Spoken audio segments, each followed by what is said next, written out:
Today is Wednesday, May 1st, 2019. We are in Chicago, Illinois. We are here today to hear the story of Will Ford. Mr. Ford, can you tell us when you were born and where you were born? I was born in 1919. In 1919, I'm sorry. Cortland, Mississippi. Cortland, Mississippi. In Mississippi. And then how did you get to Illinois? Just got in the car and drove to Mississippi. Did your Drove to Chicago. So you moved to Chicago from Mississippi with your family?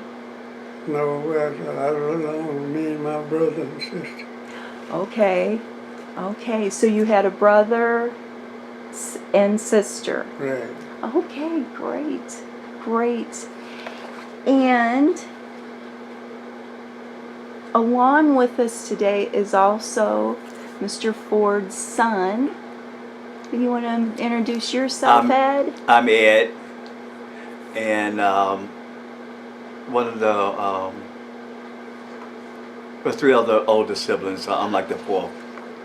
Okay. So, How many children do you have, Mr. Ford? 9. 9. Wow.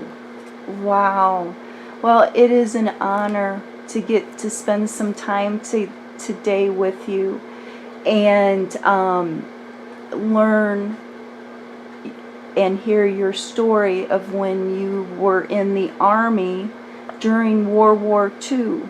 Is that correct? All right.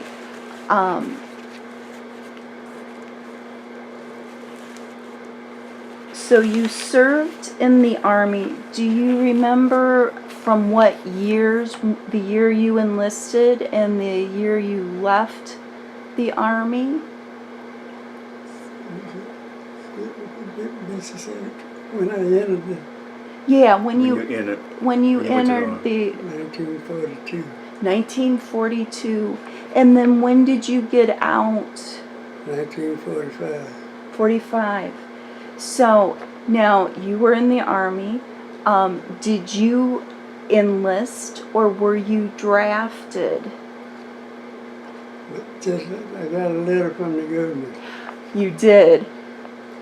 And did they tell you which or branch of the military you would be in, or did you have a choice in that? Engineers. You were an engineer in the Army. When where did you go to basic training? In Louisiana. Wow. And how long was that? 8 months. 8 months.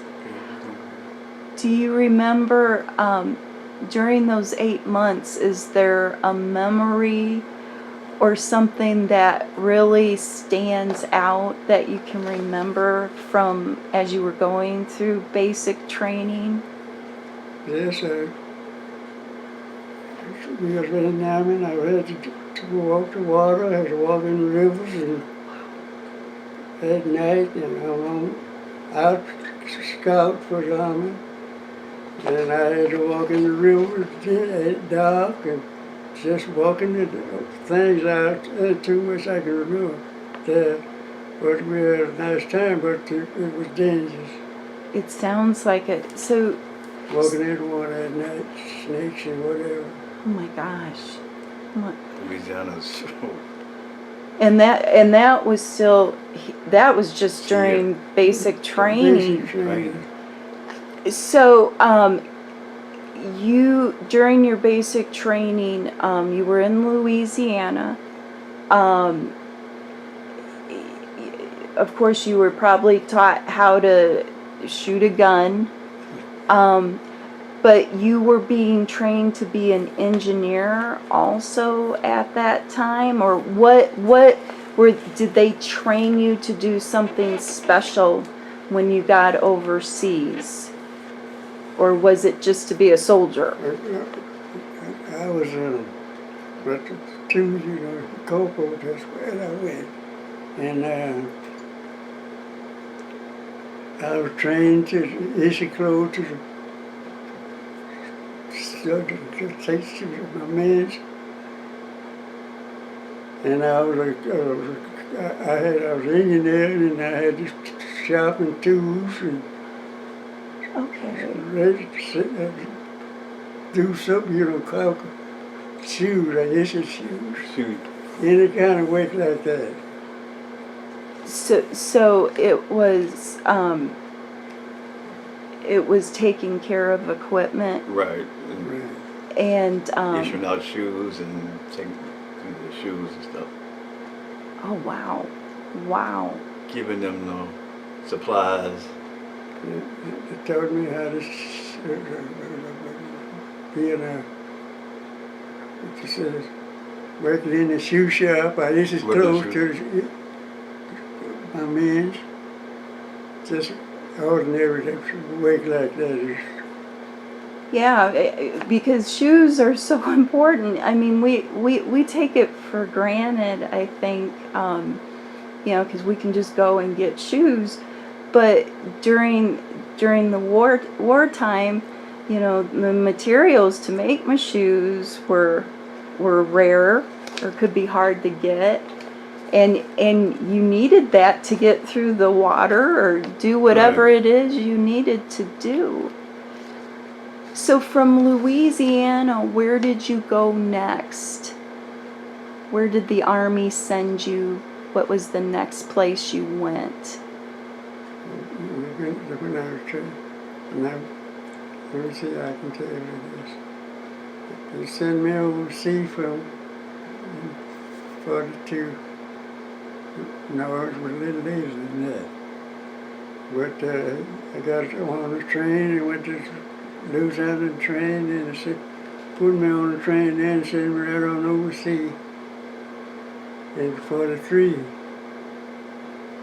And from there to England. So you went from Louisiana to England? Right, we got on the train, come from England all the way back On the we got on the ship to Louisiana, and then they shipped them yeah, home. we They had shipped this boat, I mean, we Boat. weren't sending no airplane then. Right, they weren't sending airplanes. They had to go on Yeah, up. right. You Queen had- Mary, we went over. You had, and did you say it was the Queen Mary that Right. you wrote? Wow, wow. Queen Mary. Now, where did the boat dock when it got to England? 5 days after I left the state.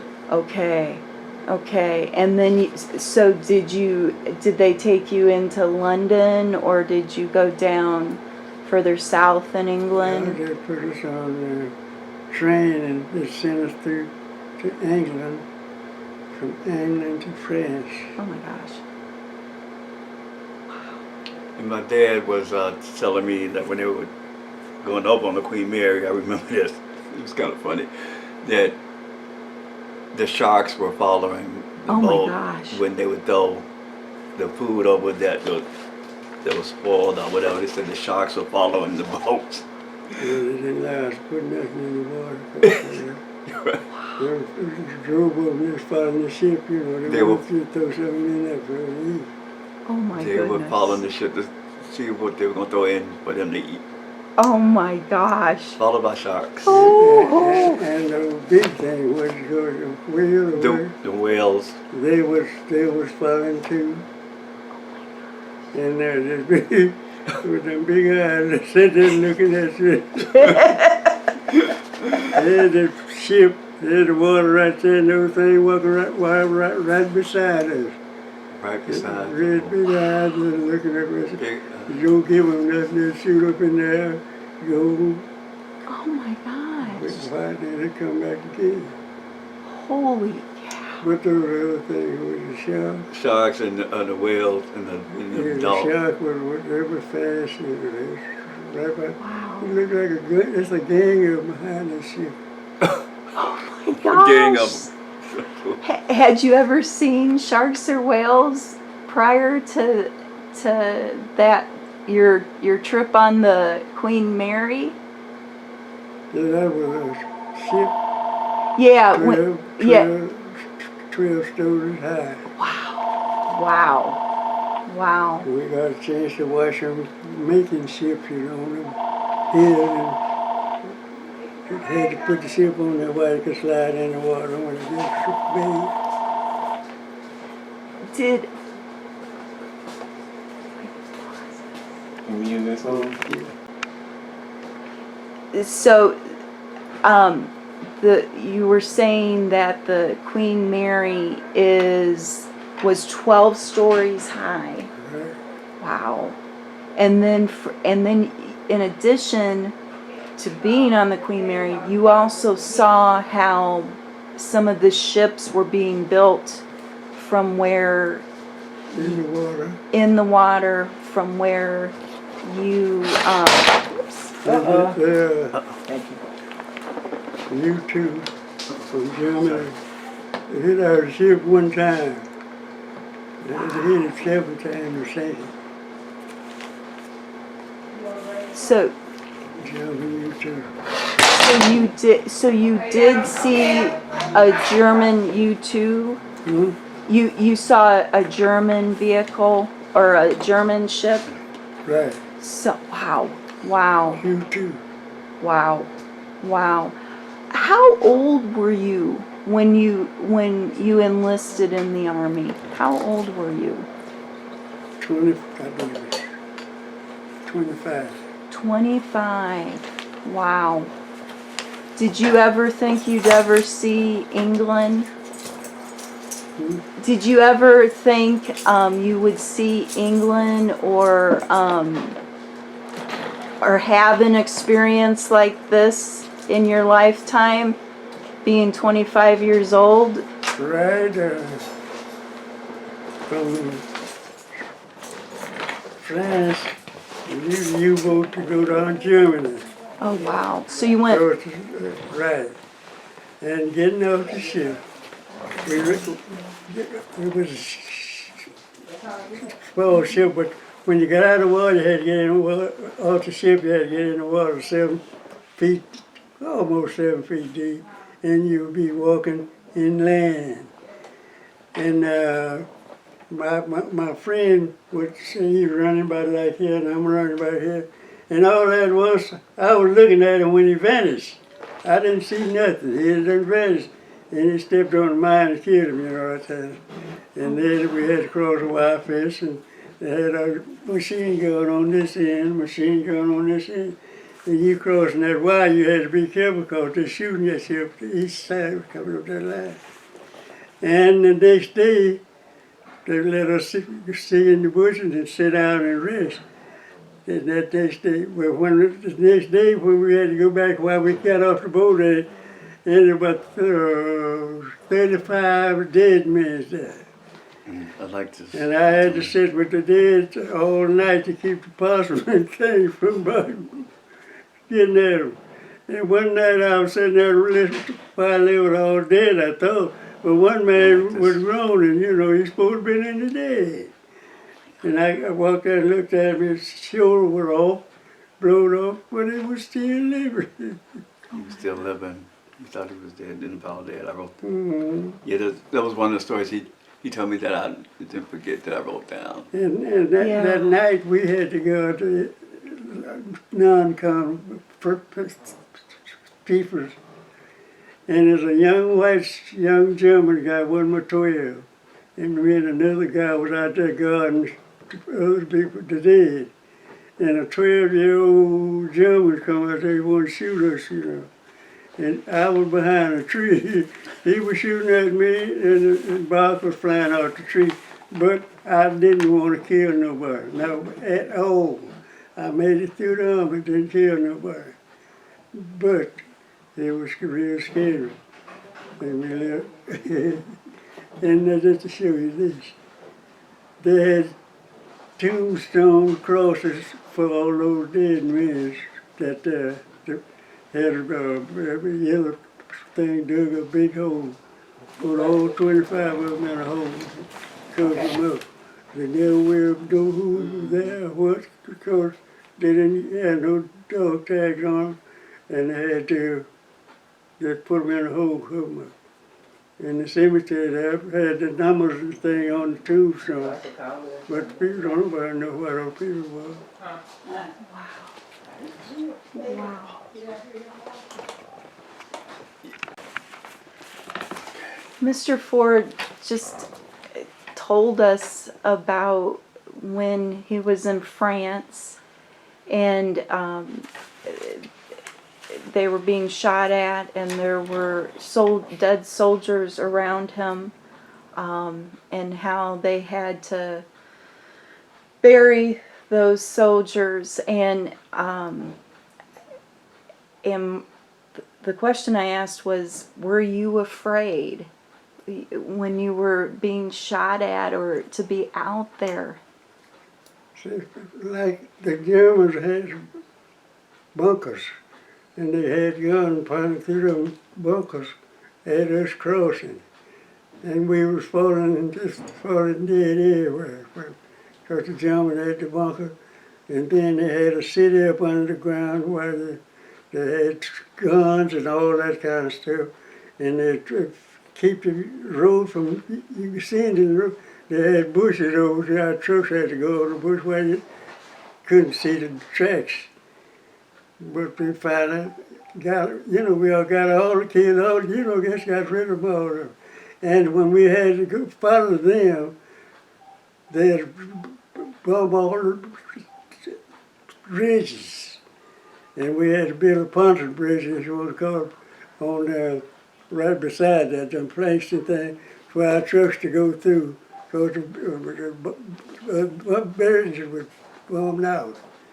And we had to get on the ground and run all the trees beside the roads that we would go, because those youngers had to move from home, and they had bombed out their homes and all that. You could go to a gentleman's house, pass through there, and all them dishes and all beautiful stuff was still there in the house, and they was gone. And we used to be by the university, and them people would come to the camp by begging for something to eat. You give them a bar thing of chewing gum, instead of the chewing it, they'll just eat it up fast and give it to them.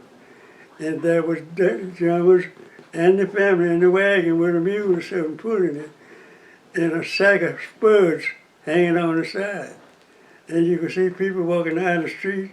They had trees on the roads, had apples on them, and they didn't allow them to eat those apples for some reason.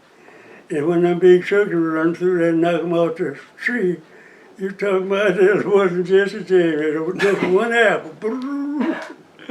Some people was hungry, we would sit on the side of the road eating, and they'd watch every mouth go in your mouth. And some guy would throw sandwich in the bushes. We wouldn't allow them to do that.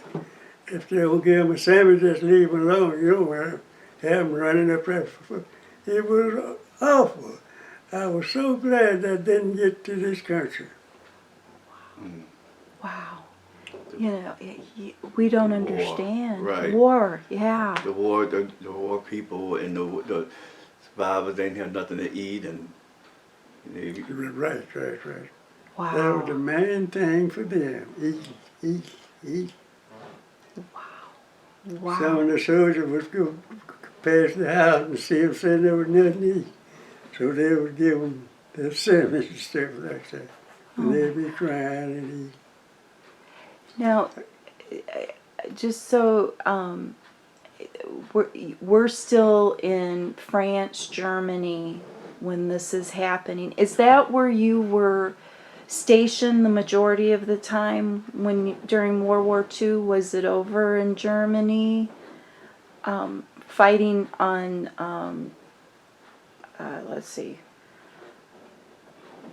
Fighting in Europe, or were you also in the Pacific?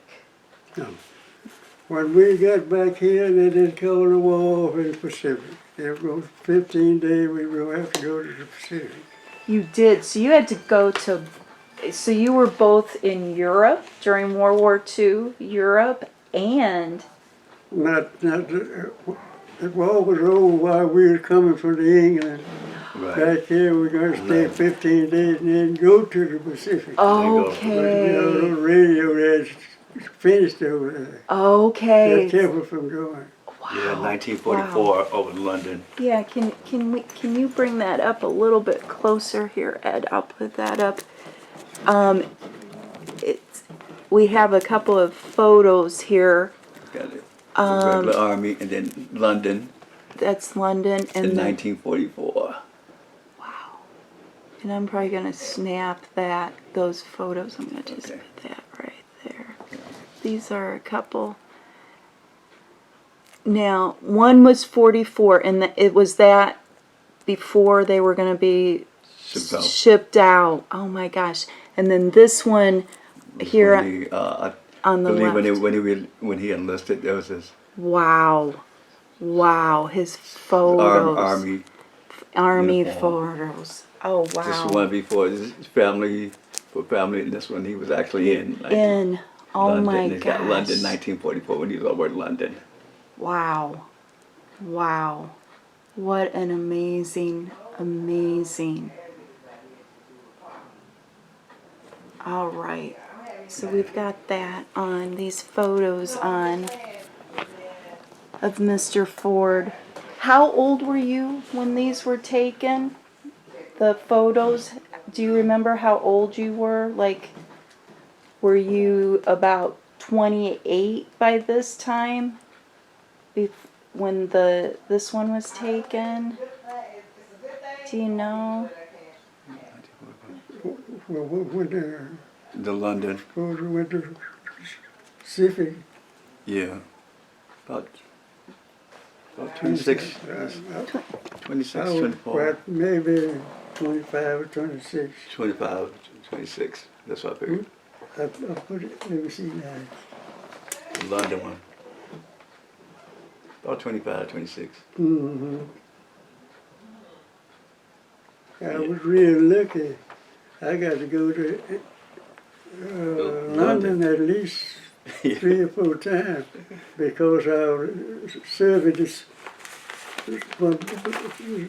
soldiers.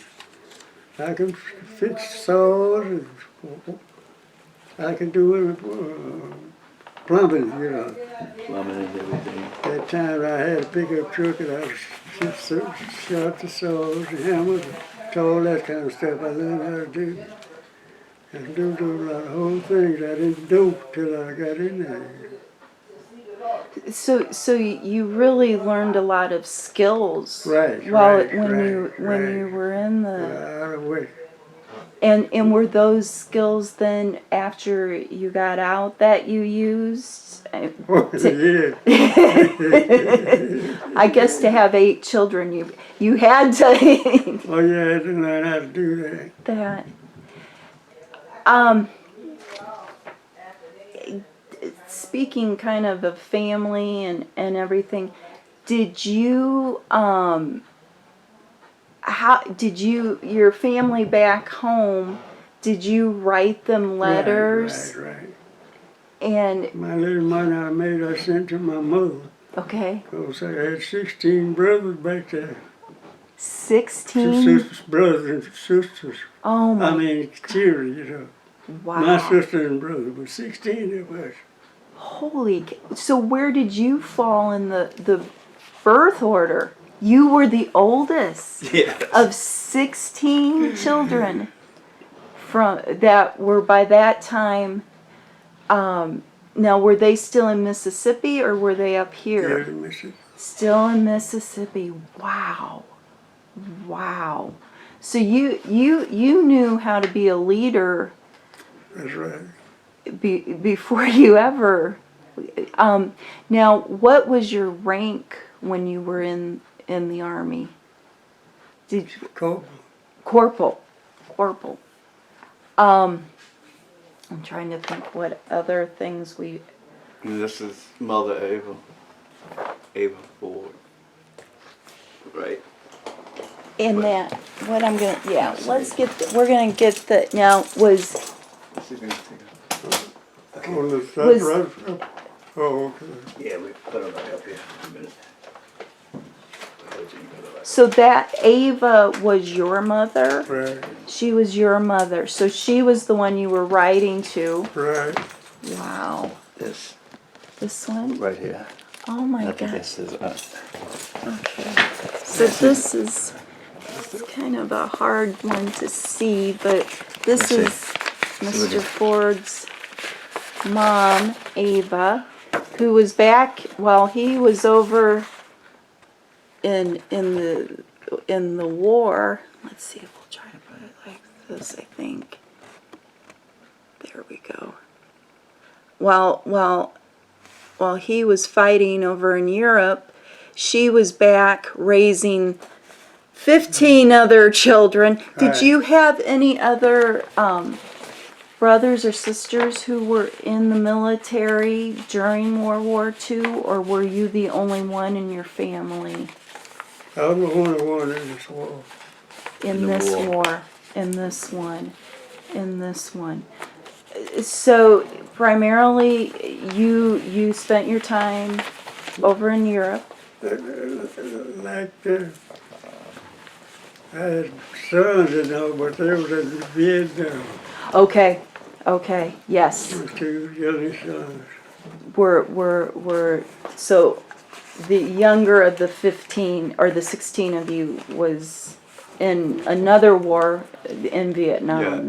Vietnam. Joe Ford. Joe.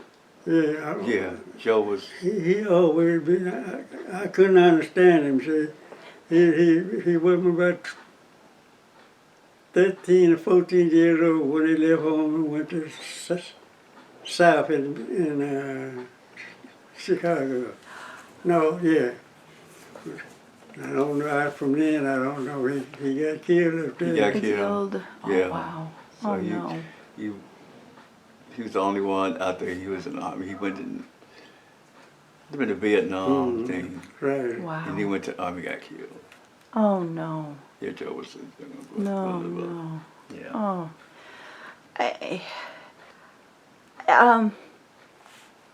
Out of your, I guess, what out of your experience as a veteran or serving in the military, what is one thing you want everybody to know, or a story you would like us to all remember? I mean, you've given us a lot of things, but are there stories or things that are most memorable that you want to share about? I just asked me what I scared. Well, I was in Yeah. Frankfurt, Germany when they said Hitler got killed. And he and his dog and his lady was in a dugout. But nobody, while we were there, never saw his body and his dog and his lady. And I was right there in Frankfurt, that's right out of London. So you made it all the way into the German front. Right. Wow. So you were all over Europe during your time there, correct? I was smart enough to get 4 photos from while we was in the army in London. I was smart enough to get my grade. Go get shoes and whatever to bring them back and stuff like that. But Wow. and then what got me, I went to London and there was some ladies there from Detroit. And they were rich ladies from the Chrysler people. And we got to deal with them. They was like the one for how dark man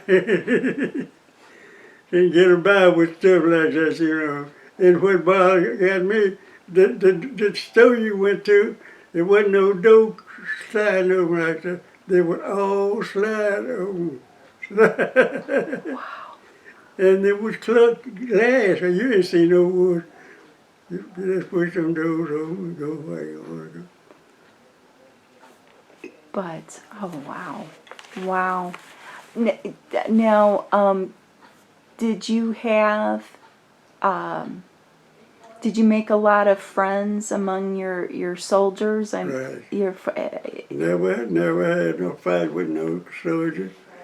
Sometimes we would argue, and then the non-comers say, y'all been out there fighting, and no. They'll make us put on gloves and fight anyway. But we had sense enough to so we had to you didn't tackle her. you didn't have any enemies shooting next to you. You know, Oh, every yeah. you were all friends. I had students, you know, we're shooting, we said, but with my shooting, we together fighting. You could see one another falling. Yeah, yeah. So did you lose a lot of your in the troops that you were with? Did you lose a lot of the fellow soldiers? Say that again. Did you lose a lot of fellow soldiers in the war? In your Oh, unit? yeah. I brought some home, you know, and put the picture in the garage with me. You know how all that some of Yeah. kids and Yeah, things. you got Oh obituaries. wow, wow. So you kept them, you kept all of them close. Yeah, I had about 6. 6 were now. Did when you got out and you came back? Did you keep in touch with any of your fellow soldiers? Did you guys have reunions and The riding clubs like that. that?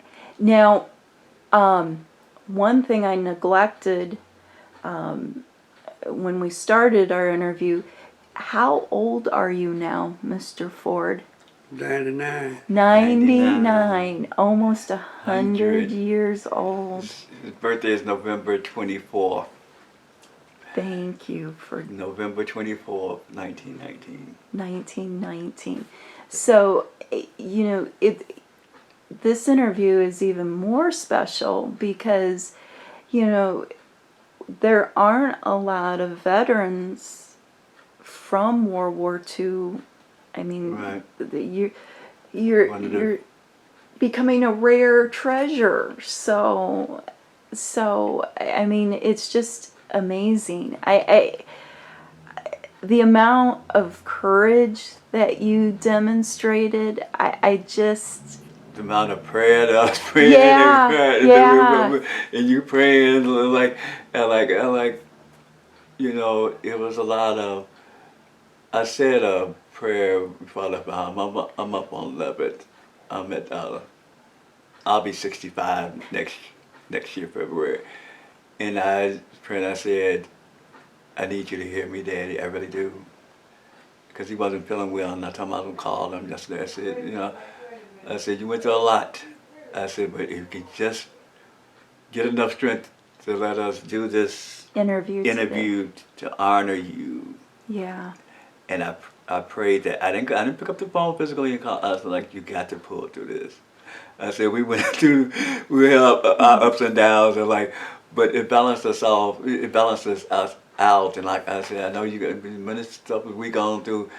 We got to pull through this together.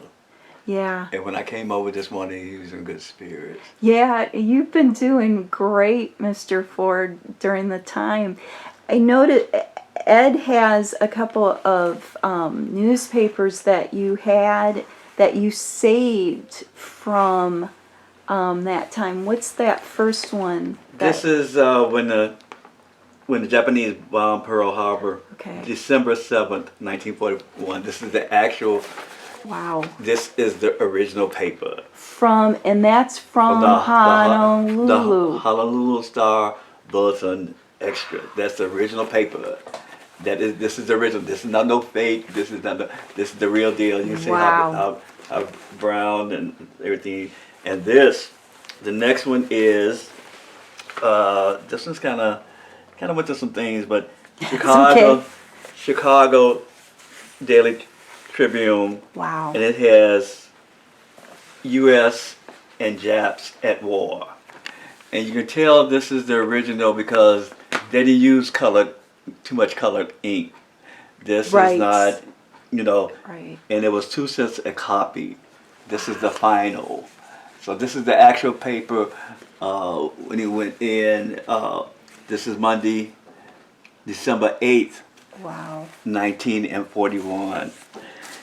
And then when, this is the last one, well, we had one when this one, but this was when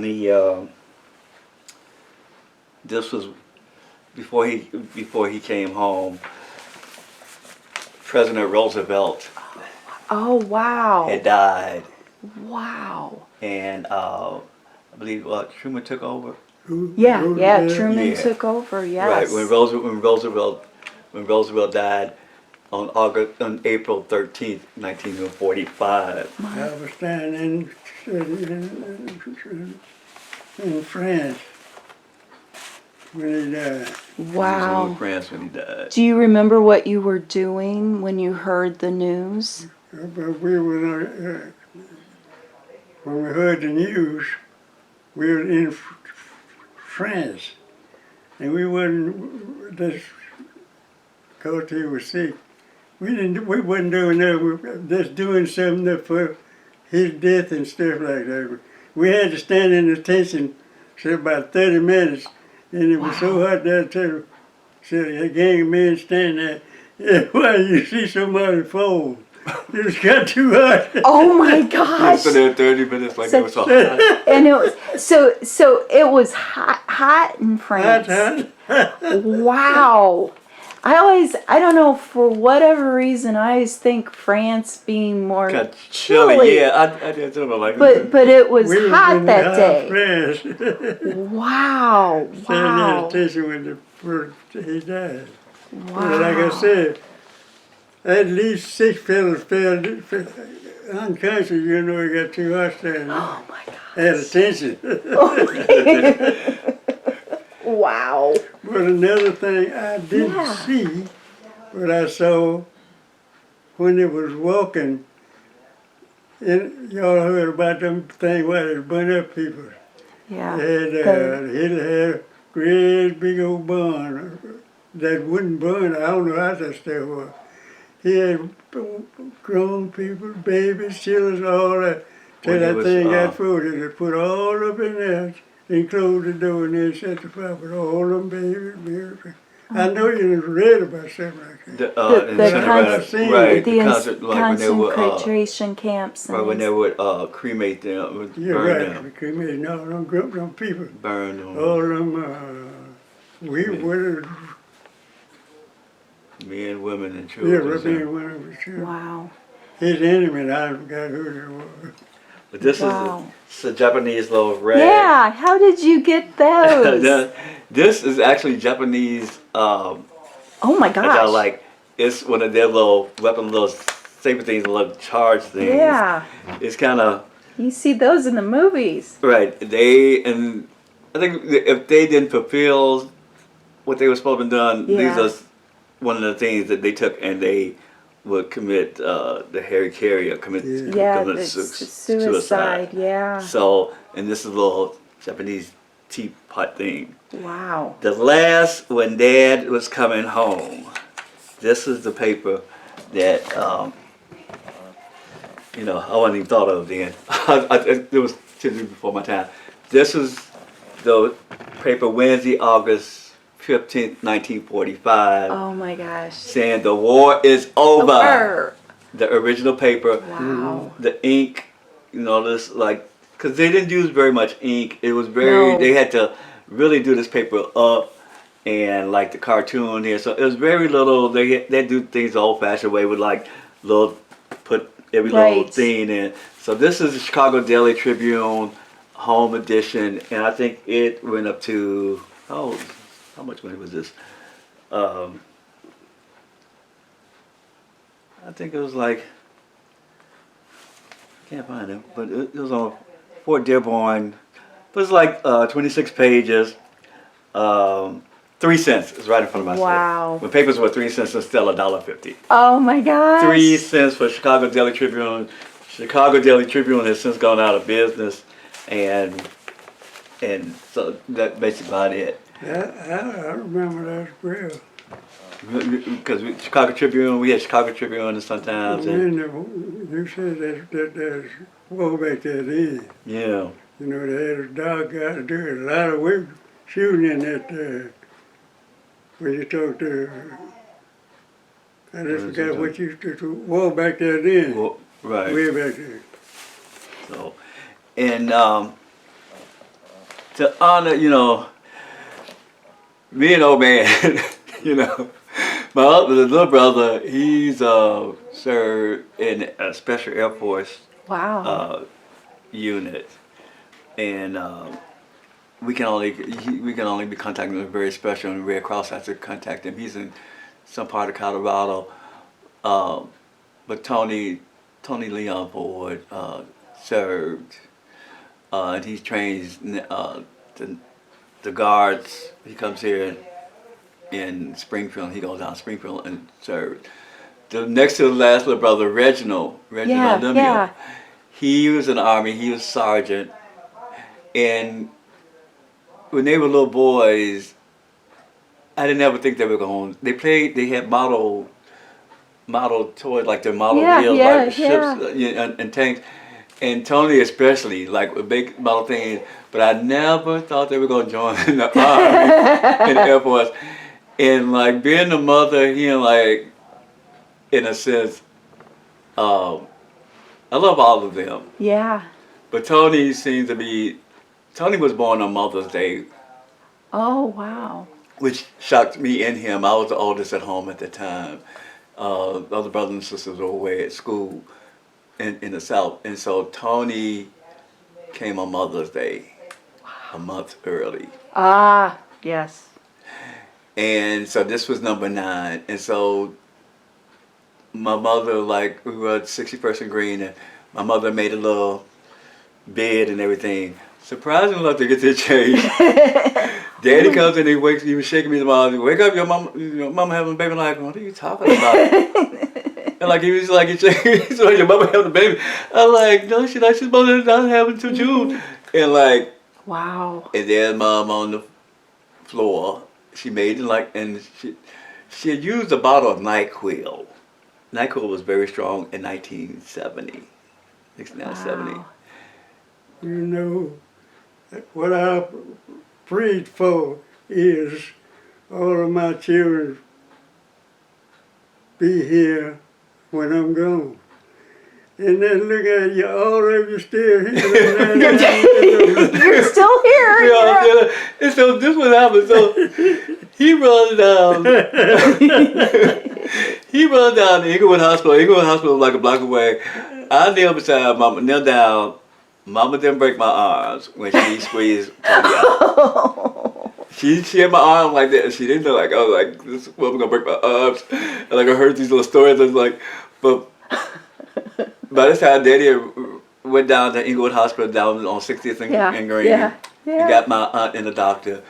And so by the time they got back, Tony was already out. And so Mama goes, lift the sheet up and tell me what it is. I said, it's a boy. This woman had the nerve to say, all shoots. I looked at my mother, I'm like, well, you can't send this back, you gotta keep it. Yeah, It's not a return item. And so this is like when he said, when Dad said he was, he was scared about being killed.